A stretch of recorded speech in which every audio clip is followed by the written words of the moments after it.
Here's a scene, and it's going to be set up with lights and a camera, and the focus eventually will be on the camera and just getting started with putting together cool little moments of your scene. Everything is broken up onto its own layer except for the actor and the unicycle.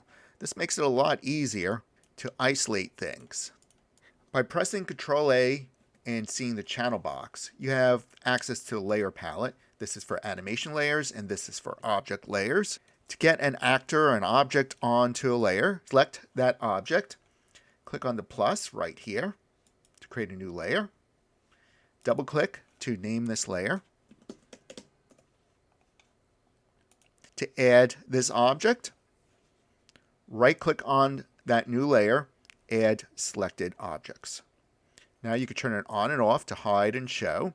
You also can use a layer to select objects in the scene.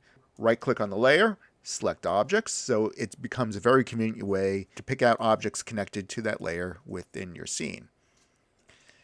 And let me select this unicycle and all of its parts. Clicking plus, naming this unicycle.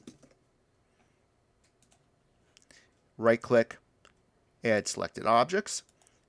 Now that also can be shown and hidden. Another cool feature, it's when you're modeling or just setting up a scene. I'm going to select the actor layer. Besides being invisible and visible, if you click this third toggle, you can set it to template, and anything on that layer appears in a wireframe, and you can't select it. The next is reference, where you see the object, but still you can't select it. So you can have a nice reference of that object in the scene without accidentally selecting things. And third toggle is normal. Now you can select the object again. For all the other layers in the scene, I'm going to set it to reference. This way, the only thing that will be focused on is the action in the middle of the scene of the actor and the unicycle. Now I won't accidentally select anything in the scene other than this main action that's about to happen. I'm going to select my character and move it a little closer. And my character isn't set up to be animated yet, but I want it to look a little downward towards this action happening. Through soft selection and moving vertices, you can repose this character. If this was a full character animation, I would be maybe blend shapes or rig inside to easily control this character. What if it wasn't a character, it was just an object that you want to bend and have a little fun with and repose in the scene? Go up, select it, take 6. Select the object and go to Deform, Lattice, and open up the Properties box. I'm going to be using a lattice of 2 by 2 by 3, which will result in one bendable region going horizontal. Clicking Apply. Now what's cool about Freeform Deformation, this lattice, if you right click on the bounding cage, lattice points, you can select, holding down the Shift key, or marquee selection, those 2 points. Now you can drag them to distort the object within the lattice. This is a great way to bend the object in a non-destructive way. Now, as I work with my scene, I could see that the buildings are getting in the way. And this is why it's great, especially in tight little scenes, it's great to have everything broken up on a layer, because you could just set everything to be invisible for a little while and then focus in just on the action down here. So with everything hidden, you can reshape this lattice. The lattice could be much more dense than this. I created a sphere right here just to give a quick demo of this. Gonna scale it up. Applying a freeform deformation, the lattice to this sphere. Open your properties box, and I'll set everything to 3 by 3 by 3. Apply. Right click lattice points. I'm going to click on this point, but if you accidentally click off on things, up here you can deselect this. So you won't accidentally select mesh objects. When it's not highlighted, you can't click on any mesh objects. right-click lattice points, and that makes working with lattice points and other things in Maya a lot easier when you're not accidentally selecting the wrong object.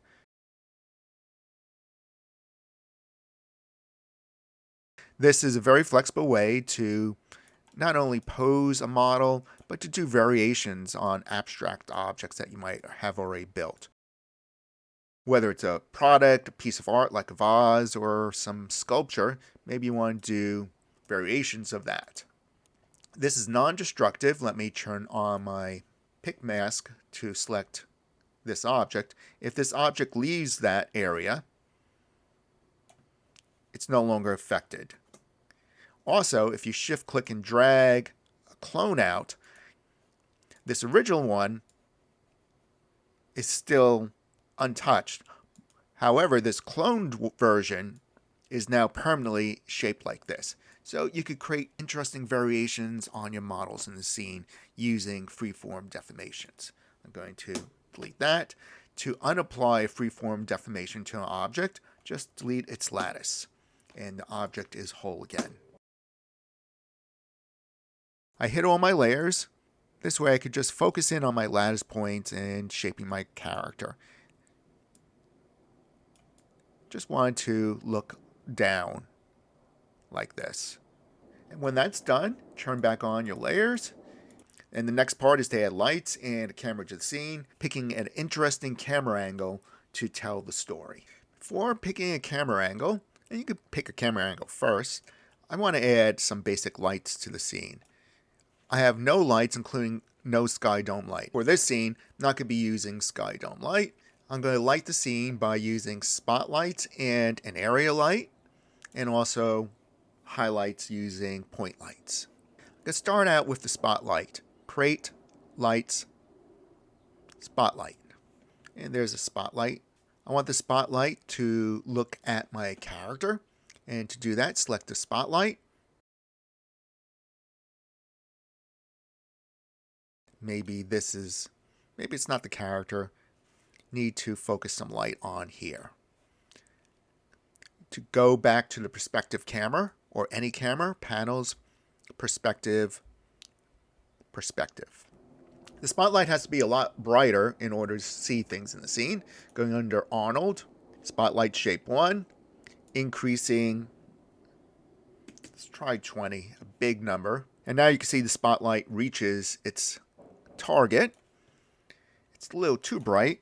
And a little later, you can make that light less intense. As you place more lights in the scene, you want to add some visual balance to the lights. So you might revisit that light and definitely make it a lot less intense. I'm going to add an area light, create lights, and an area light. An area light is a rectangular light, scaling it up. To point this downward, right now it's facing this wall. To point it down at the scene, just rotate the area light. Hold down the J key as you rotate to snap it to increments. And let me expand this area light. I'm going to increase, under Arnold, its exposure. Let's put it at 5 and take a look at it. And 5 doesn't seem strong enough. I'm going to try 10. And that's a little better. Getting some light happening off to the side. That area light is filling more of the scene up without going way down there because I want everything to be a little bit mysterious. Going to try it a little higher at 15. And 15 is kind of cool. I'll think about 15, but everything looks a little too bright. About 12. Okay, I'm happy with 12 because I know I'll be adding more lights to the scene. And while I'm here, I'm going to select the spotlight and also set it down to 12. Next light will be a point light. Create, lights, point light.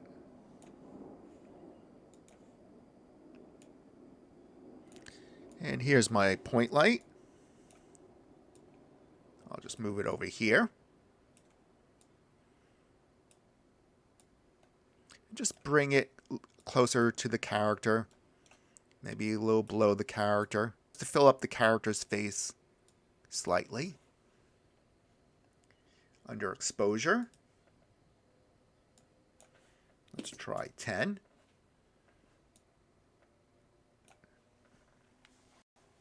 Ooh, very dramatic.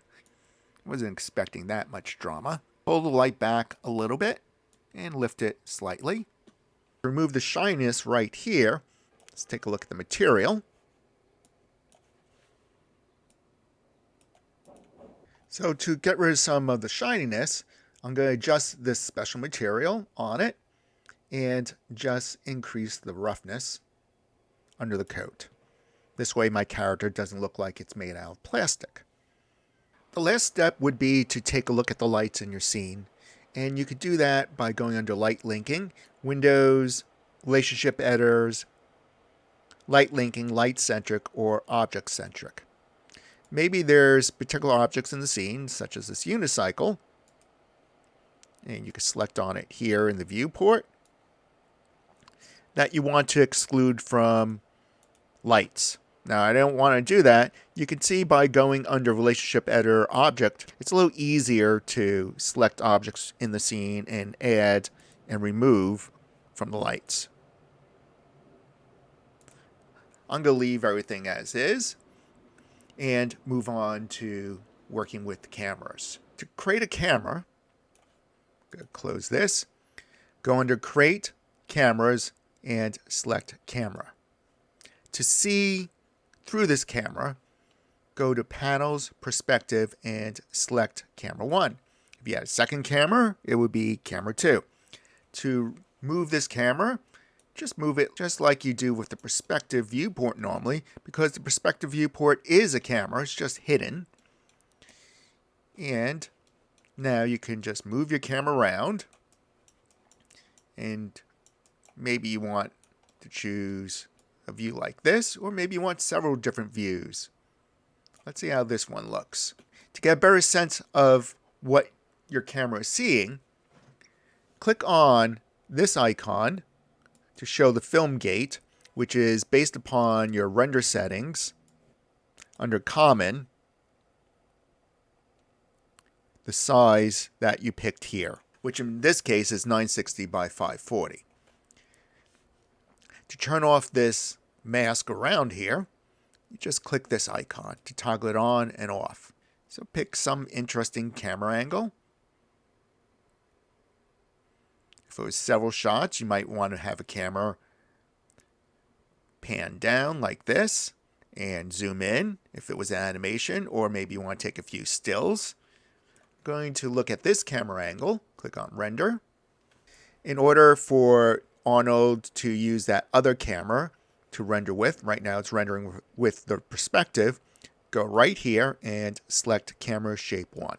This could be an interesting shot. Based upon this camera angle, I would want to adjust the shadow that's behind here if this was going to be my shot. I could select that point light, going under its attributes, and under Point Light Shape 1, and going under Arnold, and for shadow density, I could pull that all the way down to 0, and that gets rid of the shadow.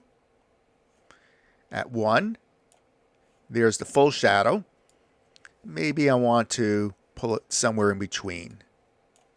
This way it's not so extreme. Another way to get rid of shadow per object is to select that object and under its render stats, just uncheck Cast Shadows.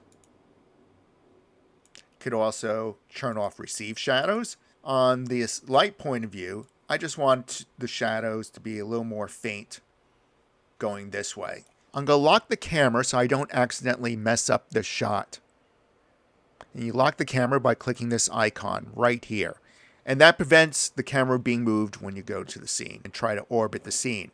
If you need to make adjustments to your scene, go to Perspective, and go to Perspective Viewport. And now you still have that freedom of moving around your scene. Maybe you want to reposition this object a little bit. Arnold is still rendering, so you can see the live preview up there. And then jump back to your camera. With the interactive preview open for Arnold, you really don't need to jump back to your camera because the interactive preview is rendering from this camera shape up here. So it gives you a good way, especially if you have two monitors, which I don't, but it gives you a good way to make adjustments to your scene from a perspective viewport and see how the final results will look. For this next shot, I'm going to add another camera to the scene. Create camera. I'm going to look through this camera in this viewport. Let me close Arnold. Panels, perspective, and now I could see what camera 2 is seeing. Set it up like this. Turn on my masking.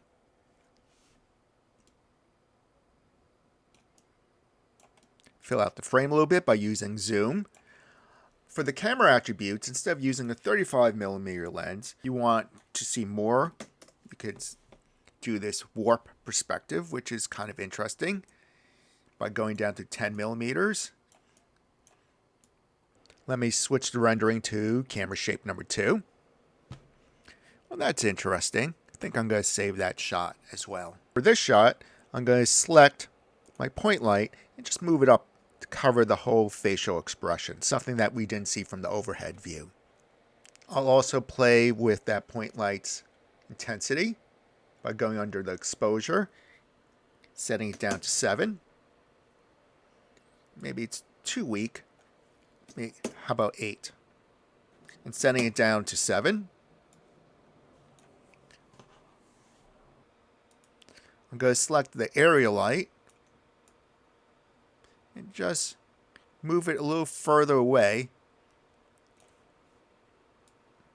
from the unicycle to add these interesting shadows happening here. You see the reaction of the character who's been following this trail of juggling balls to the unicycle. And now the unicycle being deeper in shadow makes it a little more interesting as a composition.